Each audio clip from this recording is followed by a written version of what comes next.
Dale, ahí arranco. Bueno, la idea es hablar un poco de fisiología cardíaca, las propiedades cardíacas y la mecánica cardíaca. A modo de introducción, nosotros sabemos que tenemos funcionalmente un corazón derecho en donde recibe la sangre baja en oxígeno, rica en dióxido de carbono. Esta sangre de toda la economía pasa por la aurícula derecha, de la aurícula derecha al ventrículo derecho, y desde el ventrículo derecho va hacia los pulmones. En los pulmones, esta sangre desoxigenada se oxigena, y esta sangre oxigenada viene luego hacia la aurícula izquierda, ventrículo izquierdo, y desde el ventrículo izquierdo hacia toda la economía. Todo esto tiene que ver con el ciclo cardíaco. Un ciclo cardíaco que se puede representar en el loop presión-volumen de acá de la derecha. Loop presión-volumen, un eje que representa la presión, otro eje que representa el volumen, y esto que sería el ciclo cardíaco. Básicamente, el ciclo cardíaco podemos iniciarlo desde cualquier punto, pero si empezamos desde acá, este punto corresponde a una presión de fin de diástole y un volumen de fin de diástole. En este punto, la válvula auriculoventricular y la válvula aórtica se encuentra cerrada y empieza el fenómeno de contracción isovolumétrica. Hay un fenómeno de contracción del ventrículo izquierdo en el que no se produce cambios de volumen. Entonces, aumenta la presión. Va a aumentar la presión hasta un punto en donde la presión del ventrículo izquierdo supera a la de la aorta, se abre la válvula aórtica en este punto y empieza la fase de eyección del volumen sistólico. Fase de eyección, acá ya hay cambios de volúmenes, el ventrículo izquierdo pierde volumen y cae la presión hasta que la presión aórtica supera la del ventrículo, se cierra la válvula aórtica en este momento y empieza la fase de relajación. Una fase de relajación isovolumétrica. El ventrículo se distiende, caen las presiones, pero no hay cambio de volumen. Hasta un punto en donde la presión de la aurícula izquierda es superior a la del ventrículo, se abre la válvula auriculoventricular y empieza la fase de llenado. La fase de llenado tiene tres fases: una fase de llenado pasivo, una fase intermedia en donde se igualan las presiones auriculoventriculares, y una fase final que corresponde a la patada auricular y que culmina en llenar el último porcentaje del ventrículo izquierdo. Todo esto es el ciclo cardíaco. Pero todo este ciclo cardíaco, para que suceda, son necesarias de ciertas propiedades cardíacas. Y esto es lo que vamos a hablar ahora más detenidamente. Las propiedades cardíacas son 5. La primera de ellas, empezamos con el cronotropismo, o también denominado automatismo, que es la capacidad que tienen ciertas células cardíacas para generar su propio estímulo. Cronotropismo o automatismo. La segunda propiedad es en este caso el dromotropismo, o la capacidad de conducción. Es decir, este estímulo que se generó de manera automática por diferentes células especializadas tiene que conducirse o transmitirse hacia las diferentes células del corazón. Esta es la capacidad de dromotropismo. Y es más o menos lo que frecuentemente utilizamos o las nombramos en nuestra vida cotidiana, por así decir. Hablamos de cronotropismo o respuesta cronotrópica. Por ejemplo, pacientes que ingresan bloqueados e infundimos isoproterenol o dopamina, evaluamos la respuesta cronotrópica y hacemos referencia a eso. Los pacientes que llegan bloqueados llegan con un automatismo o un cronotropismo bajo, a 30, 40 latidos por minuto o menos. Y el hecho de decir tiene respuesta cronotrópica positiva, hacemos referencia a que estas drogas tienen la capacidad de aumentar la frecuencia cardíaca, de aumentar el automatismo. Entonces, un paciente que llega a 30 latidos por minuto, le ponemos isoproterenol o dopamina y la frecuencia cardíaca aumenta a 60 latidos por minuto, hablamos de respuesta cronotrópica positiva, es porque aumenta el automatismo. Y el dromotropismo hace referencia a la respuesta dromotrópica o a la respuesta en la capacidad de conducción de las diferentes células. Si nosotros tenemos, supongamos, un bloqueo auriculoventricular completo, le ponemos isoproterenol o dopamina y de repente pasamos de un bloqueo auricular ventricular, de un bloqueo AB completo a un bloqueo AB2.1 o un bloqueo AB de primer grado o incluso a ritmo sinusal, hablamos de que esta droga mejoró la conducción o que tiene un efecto dromotrópico positivo. La tercera propiedad es el inotropismo, que es la capacidad de contracción. Es fundamental para la eyección del volumen sistólico y siempre después de la contracción es necesaria una relajación y esta es el lusitropismo. Lusitropismo, capacidad de relajación. Y por último, la quinta propiedad es el batmotropismo, que es la capacidad que tienen ciertas células de estar predispuestas ante un nuevo estímulo. Es la capacidad que tienen estas células de excitarse ante un nuevo estímulo. Estas son las 5 propiedades cardíacas que se pueden resumir con una mnemotecnia. A algunos les sirve, a algunos no. Yo en su momento la utilizaba. Y es Batman excitado, luce relajado, mientras conduce rápido y furioso. Batman excitado, batmotropismo, hace referencia a la excitación. Luce relajado, el lusitropismo hace referencia a la relajación. Mientras conduce hace referencia a la conducción o el dromotropismo. Rápido hace referencia al cronotropismo, y furioso hace referencia al inotropismo. Las 5 propiedades cardíacas con una mnemotecnia para acordárnoslas. Bien, vamos ahora a desglosar por ahí cada una de las propiedades cardíacas. Cronotropismo, hacemos referencia a la capacidad de generar, que tienen ciertas células de generar su propio estímulo. Estas células, o ciertas células especializadas, generan estímulos eléctricos de manera automática y rítmica. Son los famosos marcapasos fisiológicos.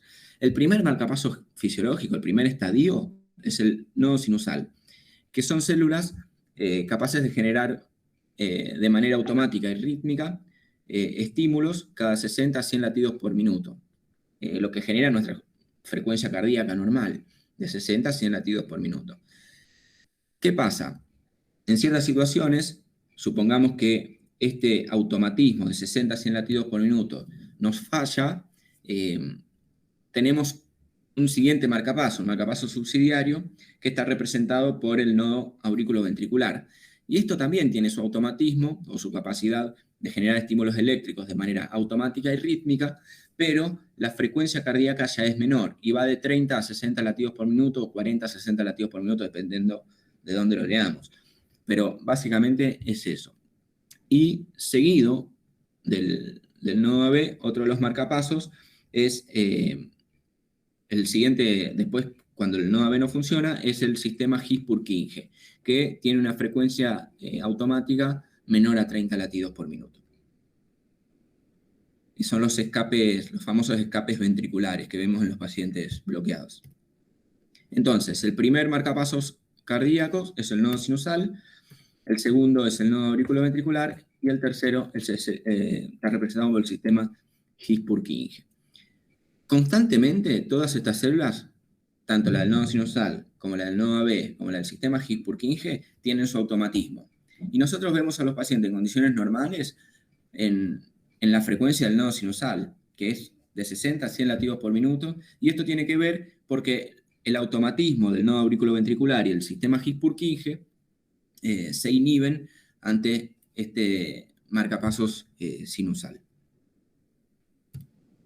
Nodo sinusal, entonces 60 a 100 latidos por minuto, auriculoventricular 30 a 60, y menor a 30 latidos por minuto ya hablamos de un escape ventricular, sistema His-Purkinje. Bueno, una vez que se generó el estímulo eléctrico, este automatismo, esta frecuencia cardíaca, o este estímulo cardíaco, tiene que transmitirse hacia las diferentes células del corazón. Y acá vemos, en esta gráfica, que todo parte del nodo sinusal. Esto, por supuesto, es en condiciones normales. Lo primero que se va a despolarizar es la aurícula derecha. Acá lo que vemos en estos números es el tiempo de despolarización luego de que se inició el estímulo en el nodo sinusal. Y vemos que la aurícula derecha tiene, por ejemplo, un tiempo de 0.03, un 0.05. Luego se despolariza la aurícula izquierda con tiempos de 0.04 a 0.09 segundos. Es por eso que la primera porción de la onda P está representada por la aurícula derecha, la segunda porción de la onda P se representa por la aurícula izquierda. Y esto tiene que ver con la capacidad de conducción. Luego del nodo sinusal le sigue el nodo aurículo-ventricular. El nodo aurículo-ventricular tiene también la capacidad de conducción y tiene un retardo fisiológico que es hasta 200 milisegundos. Y luego el sistema His-Purkinje. Esto es lo mismo. Las células automáticas generan un estímulo y tienen que transmitirse a las demás células auriculares y ventriculares. Primero hacia las aurículas, aurícula derecha, aurícula izquierda, en ese orden. En este caso tenemos vías intraauriculares e interauriculares, que en este caso no está graficada, pero también existe. Después, el nodo auriculoventricular con un retardo fisiológico y luego hacia los ventrículos. La capacidad de dromotropismo. ¿Y por qué ocurre esto? Porque estas células funcionan como un sinsitio. Este sinsitio que está representado por los discos intercalados, que son está representado por estas franjas que separan las miofibrillas, los desmosomas y esmidesmosomas, que son uniones intercelulares, y el sarcolema y el sarcoplasma, que no son más que el citoplasma y la membrana plasmática de estas células. Los desmosomas y esmidesmosomas cumplen un rol fundamental en la conducción de los impulsos entre diferentes células porque no generan ningún freno en la transmisión del impulso. Bien, el inotropismo. El inotropismo es la capacidad que tienen las células cardíacas, las células miocárdicas, de generar una contracción. ¿Y cómo ocurre esta contracción? Acá vemos una miofibrilla con una membrana plasmática o sarcolema, con una invaginación del sarcolema que se denomina túbulo T, esto es espacio intercelular. Este túbulo T tiene la particularidad de que tiene altas concentraciones de calcio. Y en la membrana tenemos canales de calcio que son dependientes de voltaje. Entonces, cuando hay un estímulo en la membrana y esto genera influjo de iones y cambia el potencial de membrana, se activan los canales de calcio y el calcio entra a favor del gradiente hacia el retículo sarcoplásmico o el citoplasma de estas células. Este calcio, que ya empieza a aumentar su concentración en el citoplasma, en el sarcoplasma, también activa los canales del retículo sarcoplásmico, que es el retículo endoplasmático liso de estas células, que tiene altas concentraciones de calcio. Al activar estos canales de calcio, aumenta aún más la contracción en el citoplasma aumenta la concentración de calcio en el citoplasma. Y esto va a generar el fenómeno de contracción, que en la gráfica de la derecha se ve en aumento parte del sarcómero, que es la unidad funcional, en donde vemos actina en rojo, tropomiosina, filamentos helicoidales que envuelven a la actina, y la troponina, con sus tres fragmentos, troponina T, troponina I, troponina C. Lo que ocurre normalmente en el músculo relajado es que la tropomiosina está envolviendo a la actina, pero no está unida a la actina. Cuando aumentan las concentraciones de calcio, el calcio, que está en altas concentraciones acá, se une a la troponina C y esto lleva a cambios conformacionales que hacen que se desprenda la troponina de la actina y de esta manera la tropomiosina se puede unir a la actina y generar el fenómeno de contracción. Una vez que se generó el fenómeno de contracción, tiene que ocurrir la relajación, el lucitropismo, capacidad de relajarse. Y estas concentraciones de calcio tienen que volver a donde estaban antes. Entonces, tenemos que volver al retículo endoplásmico liso y al espacio, al túbulo T. Siempre desde donde hay menos concentración hacia donde hay más concentración. Entonces, para esto necesitamos energía. Es un fenómeno que consume energía, la diástole consume energía, consume ATP, para permitir el pasaje de calcio hacia el retículo endoplásmico y hacia el túbulo T. Entonces, podemos resumir la contracción o inotropismo y el lucitropismo o relajación como dos fenómenos. La contracción es sistólica, es calcio dependiente, mientras que la diástole es ATP dependiente. La diástole es un fenómeno activo, consume energía. El vatmotropismo, que es la capacidad de excitación, tiene que ver con los potenciales de membrana. Básicamente tenemos dos tipos de células, las células del sistema de conducción, las células de calcio dependientes, células lentas, y las células sodio dependientes, que son las células rápidas. Ambas tienen distintas fases. El potencial de acción, potencial de membrana basal de las células automáticas es muy inestable, es dependiente fundamentalmente de los canales de sodio-potasio, los canales IF, y sería, bueno, esta la fase 4. Y tiene una fase 0, dependiente de calcio, y una fase 3, dependiente de potasio. Distinto a las células musculares, que tienen una fase 0 de entrada de sodio, una fase 1 que está representada por la salida de potasio, una fase 2 que está representada por, o depende de los canales de potasio y calcio. La entrada de calcio y la salida de potasio mantienen esta meseta, y después la tercera fase, que es la fase de salida de potasio rápida, digamos. Y estos generan cambios en el potencial de membrana que hacen referencia a la capacidad de excitación que tienen estas células. Esto es en cuanto a las propiedades cardíacas, las 5 propiedades cardíacas.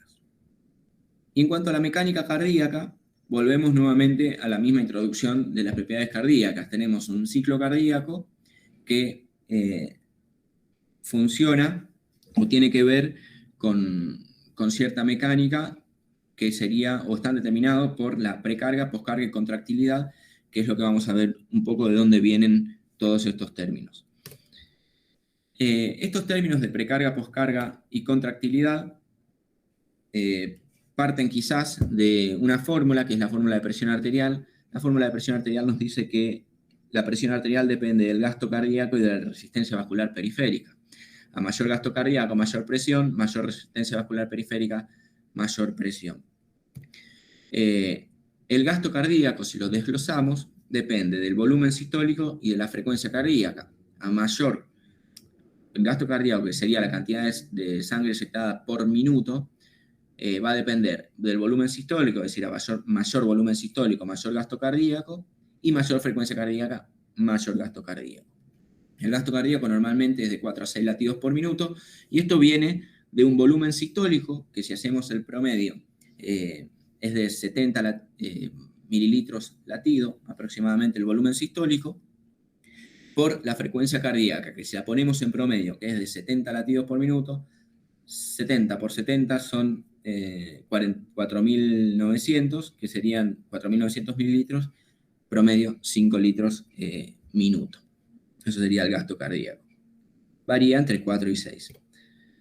La frecuencia cardíaca, el aumento o la disminución de la frecuencia cardíaca depende fundamentalmente del sistema nervioso autónomo. Y el volumen sistólico depende fundamentalmente de la precarga, la poscarga y la contractilidad. Cuando hablamos de aumento de la presión arterial, aumento del gasto cardíaco, si nosotros damos, por ejemplo, inotrópicos, aumentamos la presión arterial. Si damos vasopresores, en donde contraemos el vaso, aumentamos la presión arterial. Todo es directamente proporcional. Lo mismo ocurre con el volumen sistólico y la frecuencia cardíaca. A mayor volumen sistólico, aumento el gasto cardíaco, a mayor frecuencia cardíaca, aumento el gasto cardíaco. Precarga. La precarga se puede definir como la carga o el volumen que distiende los ventrículos antes de iniciar la contracción ventricular. Y si lo tenemos que ver representado o ubicarnos en el loop presión-volumen, podemos decir que hace referencia a la presión de fin de diástole y el volumen de fin de diástole. Es el máximo volumen que tengo antes de iniciar la contracción ventricular. Y esto esta precarga depende fundamentalmente del retorno venoso. A mayor retorno venoso tenemos mayor precarga, mayor distensibilidad de las fibras y por ende también mayor contractilidad. Y esto tiene que ver con la ley de Frank-Starling, que por ahí corresponde a otra clase, pero básicamente nos dice que a mayor distensión de la fibra miocárdica, mayor contracción. Obviamente que esto tiene una curva en donde va a llegar un punto que o sea, mayor distensión de la fibra, mayor contracción, ¿no? Mayor distensión, mayor contracción. Pero va a llegar un punto en que la fibra no se va a distender más, o cuanto más se distenga, ya no va a generar mayor contractilidad. Esto dice la ley de Frank-Starling.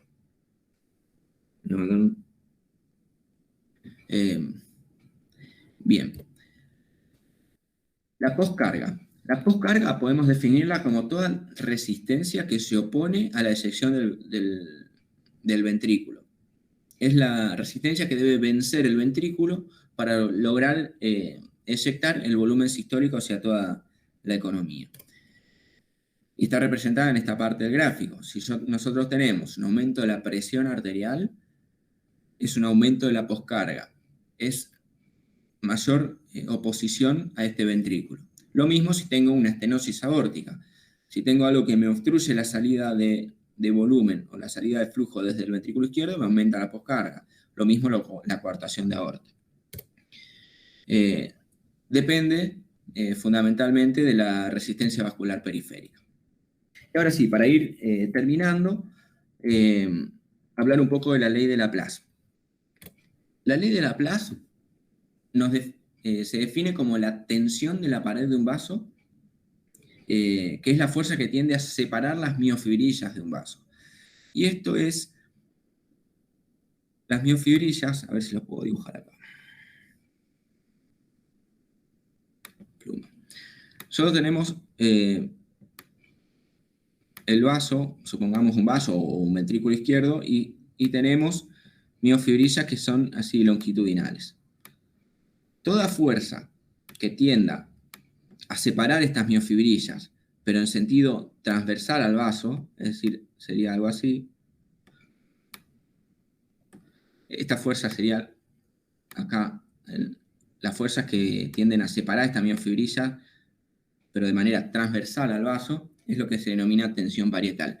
Y esta tensión parietal va a depender de la presión que tengo dentro del vaso y del radio, es decir, a mayor presión o mayor radio hay mayor tensión, y va a ser inversamente proporcional al espesor. Es decir, cuanto mayor espesor tenga mi vaso o mi ventrículo izquierdo, menor va a ser la tensión. Y esto es lo que se puede explicar, por ejemplo, lo que explica, por ejemplo, la hipertrofia en los pacientes hipertensos. Los pacientes que son hipertensos de larga data tienen un aumento de la presión, que este aumento de la presión tiende o genera, de hecho, mayor tensión. Entonces, como respuesta fisiológica, respuesta de adaptación, lo que hacemos, o lo que hace el corazón, es aumentar el grosor de la pared, aumenta el espesor de la pared, justamente para disminuir esta tensión parietal. Y eso es todo.